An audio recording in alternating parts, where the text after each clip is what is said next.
का आदेश अब सबके सामने है और जिस सीट की चर्चा बार बार की जा रही थी उन सीटों में बड़े चेहरों को हार का मुंह देखना पड़ा है और जिस वजह से जीत बड़ी हो जाती है झारखंड मुक्ति मोर्चा के लिए, इंडी गठबंधन के लिए, उनमें दो चेहरों की चर्चा बार बार होगी, हर बार होगी। और विधानसभा चुनाव 2024 की जब भी चर्चा होगी तो हेमंत सोरेन और कल्पना सोरेन की जोड़ी ने जीत का सेहरा जो है इंडी गठबंधन के माथे पर चढ़ाया है, इसकी भी चर्चा बार बार की जाएगी। इस वक्त 54 सीटों पर इंडी गठबंधन जो है वो जीत दर्ज कर चुका है और इस वक्त 57 सीटों की बात जिसकी हम चर्चा कर रहे हैं कि 57 सीटें जो है इंडी गठबंधन के पास जाती हुई, यानी कि परफॉर्मेंस जो है, स्ट्राइक रेट जो है वो पिछले चुनाव से इस बार ज्यादा बेहतर और दमदार नजर आता है। बड़ी खबर के लिए रुक कर लेते हैं सहयोगी संतोष का। और इस वक्त की बड़ी खबर आपकी टेलीविजन स्क्रीन पर बहुत बड़ी खबर आ रही है। 71 सीटों पर रिजल्ट घोषित हो चुके हैं। 54 पर इस समय जेएमएम जीत चुकी है, 57 पर वो लीड ले रही है। और बीजेपी की अगर बात करें तो बीजेपी 18 पर जीत चुकी है। ऐसे में बीजेपी की जो इस समय सीटें हैं यानी कि 23 पर वो लीड पर चल रही थी, जिसमें से 18 वो जीत चुकी है। और जेएमएम की बात करें 57 पर वो लीड लेकर चल रही थी, जिसमें से 54 उसके खातों में आ चुकी है। 10 सीटों पर अभी भी परिणाम आने बाकी है। परिणाम किसके पक्ष में आएंगे ये लगातार हम आप तक पहुंचा रहे हैं, लेकिन 71 सीटों पर रिजल्ट घोषित हो चुका है। 71 में से 54 सीट जो है वो जेएमएम के पक्ष में गई हैं और इसमें से 18 सीट बीजेपी के पक्ष में गई हैं। और इस वक्त की बड़ी खबर आपकी टेलीविजन स्क्रीन पर 4 सीट पर इंडिया, 5 पर एनडीए आगे चल रही है। झारखंड में इंडिया की बम्पर जीत हुई है, 57 पर कुल मिलाकर आगे चल रही है वो। 71 सीटों के जो परिणाम है वो घोषित हो चुके हैं। 53 सीट पर इंडिया की जीत पक्की हो गई है, जीत की मोहर भी लग गई है और मिठाइयां भी बांटी जा रही हैं। और ज्यादा जानकारी के लिए मैं अपनी सहयोगी विभा का रुख करूंगा। बिल्कुल, तो 71 सीटों पर परिणाम इस वक्त घोषित किए जा चुके हैं, यानी कि जीत और हार तय हो चुकी है इन 71 सीटों पर और सिर्फ 10 सीटों का इंतजार जो है इस वक्त बाकी है। और इन 10 सीटों में 4 सीटें जो हैं इंडी गठबंधन की बताई जा रही हैं, जिन पर वो लीड कर रही है और बेहतर मजबूत स्थिति में नजर आती है, क्योंकि जो वोटों की संख्या है वो अपने प्रतिद्वंदी से इस वक्त उसके पास ज्यादा है। हालांकि इस वक्त विनिंग का इंतजार जरूर किया जा रहा है। वहीं बीजेपी की बात करें तो पिछली बार से भी खराब प्रदर्शन के तौर पर झारखंड का ये चुनाव इस वक्त नजर आता है। हालांकि सहयोगियों से जो उम्मीद बीजेपी ने पाल रखी थी वो धराशायी होती नजर आई, क्योंकि आंसू वो कमाल नहीं कर पाई। जिस ओबीसी बैंक, वोट बैंक की चर्चा की जा रही थी कि भाई ये ओबीसी वोट बैंक जो है वो कहीं ना कहीं बीजेपी को मजबूत करेगा, वो फैक्टर यहां झारखंड में काम करता नजर नहीं आया। सीधे तौर पर यह भी कि जमशेदपुर पूर्वी विधानसभा क्षेत्र की भी बात होगी, जहां पर बीजेपी की तरफ से अगर बात करें तो बीजेपी ने यह साफ कर दिया कि उनकी तरफ से पूर्णिमा दास को जब चुनावी मैदान में उतारा गया तो ये मानकर चला गया कि यहाँ इस सीट पर रघुवर दास का जो इम्पैक्ट है वो रघुवर दास का इम्पैक्ट इस सीट पर पूर्णिमा दास के लिए काम करता दिखेगा। तो क्या पूर्णिमा दास के लिए ये सीट काम कर गया? तो उम्मीदवार के तौर पर बीजेपी कैंडिडेट पूर्णिमा दास साहू ने इस सीट को जीत लिया है।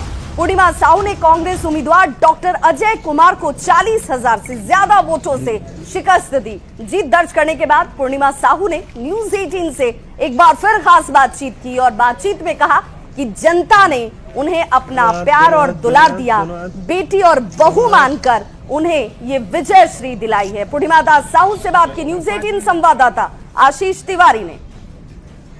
जमशेदपुर पूर्वी सबसे हॉट सीट माना जा रहा था और ये हॉट सीट अब भारतीय जनता पार्टी के गोद में जा रहा है। सीधे तौर पर भारतीय जनता पार्टी के प्रत्याशी पूर्णिमा दास साहू से बात करेंगे। पहले तो न्यूज 18 की ओर से बहुत बहुत बधाई आपको। धन्यवाद आशीष भैया। कैसा लग रहा है? बहुत अच्छा लग रहा है और बहुत ही गर्व महसूस हो रहा है मुझे, क्योंकि हमारे जो देवतुल्य जनता है उन्होंने मुझे अपनी बेटी के रूप में स्वीकार कर लिया है, बहू के रूप में स्वीकार कर लिया है, बहन के रूप में स्वीकार कर लिया है और इतना भरपूर आशीर्वाद जो मुझे मिला है मैं उससे बहुत ही ज़्यादा गदगद हो चुकी हूँ। अब उन्होंने अपना काम कर दिया है, अपनी बेटी को विधानसभा तक पहुँचा दिया है। अब इस बेटी का काम है कि उनके जितनी भी समस्याएं हैं वो उनके आंगन तक पहुंचकर मैं दूर करूंगी। जी देखिए, आंख साफ तौर पर खुशी के आंसू है और ये भर चुका है, क्योंकि आपके पापा जो है ससुर जी वो 25 साल तक जमशेदपुर पूर्वी में उन्होंने संभाला था और उसके बाद वो आशीर्वाद आज आपको मिल रहा है, तो वही आंख का आंसू क्या कहेंगे?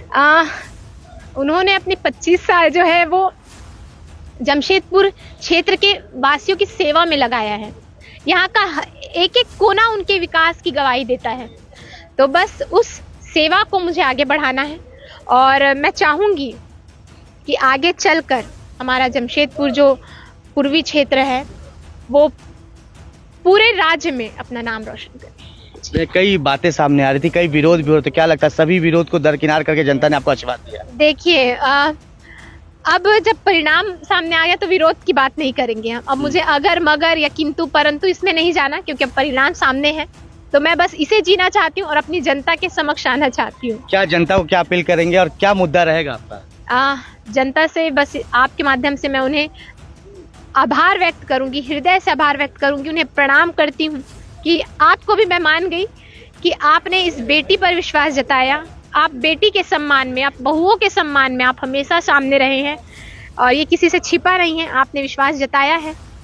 तो मैं आपके विश्वास पर भी खरी उतरूंगी और ये मैं पूरा प्रयास करूंगी, अपनी जी तोड़ मेहनत करूंगी कि मैं आपकी समस्याओं का निवारण कर सकूं। तो ये थी पूर्णिमा दास जी जो भावुक हो गई। हमारे साथ सीधे तौर पर ललित जी भी है। जमशेदपुर पूर्वी की जनता को क्या कहेंगे ललित जी? सबसे पहले मैं अपने वाइफ पूर्णिमा साहू जी को बधाई शुभकामनाएं दे रहा हूँ और दूसरी बात, मैं जमशेदपुर के जनता, आम जनता को आभार प्रकट कर रहा हूँ कि उन्होंने आज इतना प्यार, सपोर्ट, प्यार मेरे वाइफ को बना रहा। और मैं आशा करता हूँ कि पूर्णिमा जी तो विकास जो योजना रुके हैं पूर्वी में वो जल्द से जल्द पूरा करें। तो आपने देखा कि जमशेदपुर पूर्वी से भाजपा प्रत्याशी पूर्णिमा दास जो है वो खुशी के आंसू न्यूज़ 18 पर निकल पड़े। उन्होंने साफ तौर पर कहा कि जनता के हर एक मुद्दे को लेकर मैं उतरूंगी और जो आशीर्वाद मिला है उस आशीर्वाद का मैं पूरा पालन करते हुए आगे के हर काम करूंगी। न्यूज़ 18 के लिए जमशेदपुर से आशीष कुमार तिवारी। तो युवा चेहरों में जब चर्चा होगी तो पूर्णिमा दास साहू की भी चर्चा होगी, कल्पना सोरेन की भी चर्चा होगी, गांडे की भी चर्चा होगी और गांडे से जेएमएम कैंडिडेट कल्पना सोरेन ने जीत दर्ज कर ली। उन्होंने जनता के इस जीत के आशीर्वाद के लिए उनका आभार जताया।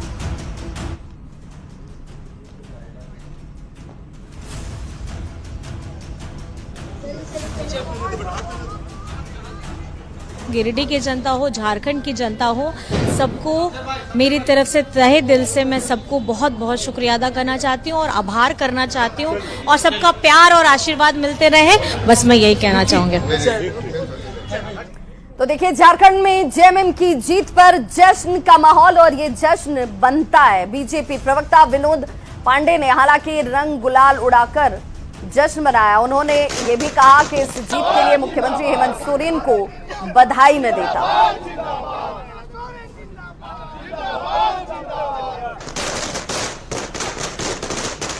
देखिए, मैं किसी पे सवाल नहीं उठाऊंगा और जिस एग्जिट पोल की आप बात कर रहे हैं, जनता से बड़ा कोई एग्जिट पोल नहीं होता है और जनता ने जब हमको आशीर्वाद दिया है, अपना सहयोग और समर्थन दिया है, तो हम जनता को, इस राज्य की जनता को धन्यवाद देना चाहेंगे और उनके सामने हम नतमस्तक भी हैं कि उन्होंने पुनः हम पर विश्वास किया। देखिए, ये जीत बड़ी है और इसीलिए इसके जश्न के, इसके रंग और गुलाल की तस्वीरें आप देख रहे हैं। जेएमएम के प्रवक्ता को आप देख रहे थे, उन्होंने सीधे तौर पर कहा कि हमने जो अथक परिश्रम किया था वो परिश्रम रंग लेकर आया और इस परिश्रम के लिए कहीं ना कहीं झारखंड की जनता का जो भरोसा हम पर है वो बहुत महत्वपूर्ण है। बड़ी खबर के लिए रुक कर लेते हैं संतोष का। संतोष, और विवाह इस वक्त की बड़ी खबर यह आ रही है कि प्रधानमंत्री नरेंद्र मोदी ने बड़ी शुभकामनाएं दी हैं। जेएमएम के जो सबसे बड़े चेहरे हैं हेमंत सोरेन, जिन्होंने इस पूरे कैंपेन को लीड किया, वो झारखंड के चेहरे के तौर पर सबके सामने उभर कर भी आए हैं और अब उन्हें प्रधानमंत्री नरेंद्र मोदी ने बधाई दी है, शुभकामनाएं दी हैं। महाजीत पर महाबधाई प्रधानमंत्री नरेंद्र मोदी की ओर से भी आ गई है। उन्होंने झारखंड में हेमंत सोरेन की जीत पर प्रधानमंत्री नरेंद्र मोदी ने बधाई दी है। इस वक्त की बड़ी खबर आपकी टेलीविजन स्क्रीन पर। झारखंड में इंडिया की बंपर जीत हुई है। 57 पर इस समय इंडिया आगे चल रही है, 23 पर इंडिया आगे चल रहा है। ऐसे में प्रधानमंत्री नरेंद्र मोदी ने हेमंत सोरेन को जीत की बधाई दी है। सोशल मीडिया साइट एक्स पर उन्होंने पोस्ट कर इसकी बधाई दी है। प्रधानमंत्री मोदी ने हेमंत सोरेन को यह बधाई दी है। 57 सीटों पर इंडिया गठबंधन आगे चल रहा है और ऐसे में यह बड़ी खबर हम आप तक पहुंचा रहे हैं। प्रधानमंत्री नरेंद्र मोदी ने अब यह मान लिया है कि जो झारखंड में बीजेपी के नेता जो कह रहे थे कि अभी भी थोड़ा इंतजार करेंगे और पलटवार हो सकता है, लेकिन अब प्रधानमंत्री नरेंद्र मोदी ने जो बधाई दी है उसके बाद यह तय हो गया है कि बीजेपी ने अपनी हार मान ली है। विभा। बिल्कुल संतोष, और हर बार की तरह इस बार भी जीत भले इंडी गठबंधन की हुई हो, लेकिन इस जीत का सेहरा हेमंत सोरेन के सर पर सज रहा, और इसीलिए हेमंत सोरेन को बधाई देने वालों में प्रधानमंत्री नरेंद्र मोदी भी शामिल, जिन्होंने सोशल साइट एक्स पर जाकर पोस्ट के जरिए हेमंत सोरेन को इस बम्पर जीत के लिए शुभकामनाएं दी, बधाई दी। और एक बार फिर से देखिए, हेमंत सोरेन जो बार बार कह रहे थे कि जब यहां पर आकर के झारखंड के लोगों की अस्मिता की बात होगी तो उन्हें इस बात को समझना होगा कि झारखंड में झारखंड की सरकार इस काबिल है कि वो जनता के हितों को पूरा कर सके, उनका ध्यान रख सके। और इसीलिए अब ये जीत हासिल होने के बाद जिम्मेदारी, जो काम छूट गए, जो बचे हुए थे, उन कामों को पूरा करना है। एक ऐतिहासिक जीत के तौर पर भी इसे देखा जाएगा, क्योंकि एक ही सरकार दोबारा रिपीट होती हुई इस बार झारखंड में हेमंत सोरेन के नेतृत्व में नजर आ रही है। खिजरी विधानसभा की भी बात होगी। खिजरी विधानसभा से कांग्रेस के उम्मीदवार राजेश कश्यप लगातार लीड लेते हुए इस वक्त नजर आते हैं, क्योंकि यहां रिजल्ट की घोषणा नहीं हुई है। राजेश कश्यप ने जनता का आभार जताया और कहा कि पार्टी जिम्मेदारी देती है तो मैं मंत्री पद के लिए भी तैयार बैठा हूं। झारखंड को तोड़ने का काम कर रहे थे, आज देख रहे, समझ रहे।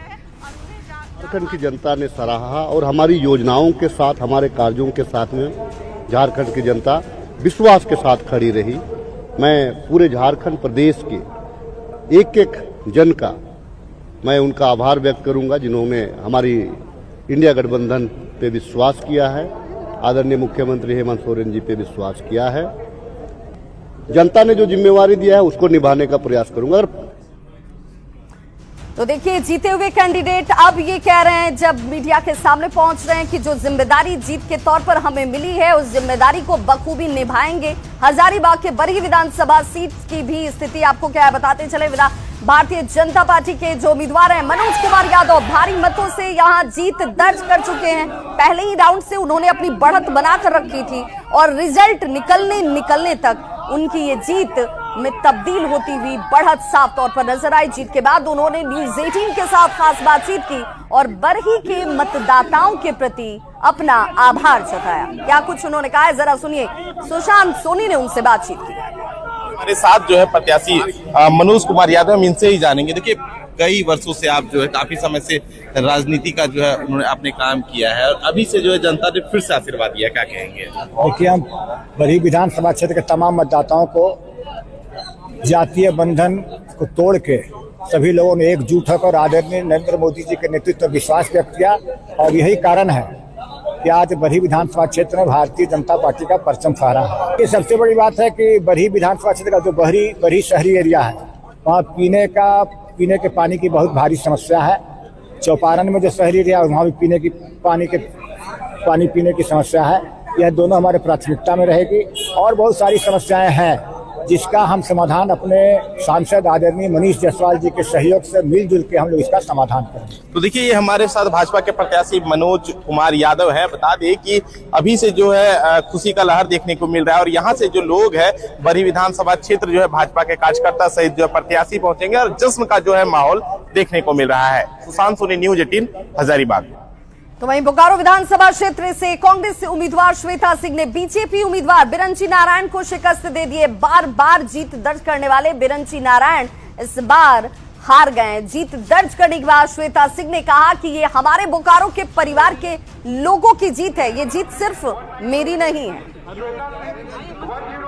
अरे हंसिए, अभी भी आप लोग खुशी हो रही है। बोकारो के परिवार की, जनता की जीत हुई है, कार्यकर्ताओं की जीत हुई है। बहुत संघर्ष रहा, लोगों ने बहुत संघर्ष किया, बहुत अच्छा लग रहा है। तो सारे बयान आप मेरे देख लीजिएगा। मैंने बोला था कि पानी की समस्या सबसे बड़ी है, सबसे पहले अपने लोगों को पानी देने का काम करना होगा, उसके बाद बहुत सारी चीजें हैं जिस पर हम लोग सब काम करेंगे। वहीं रांची